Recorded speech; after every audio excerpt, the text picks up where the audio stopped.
Abandu befwe mulembe. Mulembe vosi. Mulembe handi. Muli moyo. Asante sana. Mheshimiwa Rais,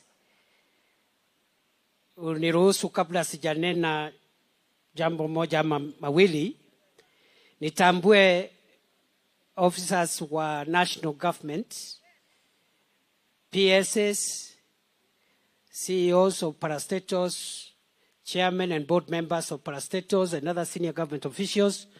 Tafadhali musimame mpigwe makofi. Asanteni sana. Hao ni PSS, CEOs na parastatal boards, chairmen and directors. Jambo la pili, Mheshimiwa Rais, katika kikao cha leo tuko na mmoja wa wazee wetu wa maana sana. Naomba uniruhusu Mheshimiwa Rais niite mzee ambaye ni baba ya sisi watu wengi hapa kwa serikali, mzee Francis Atwoli atusalamie, alafu tuendelee.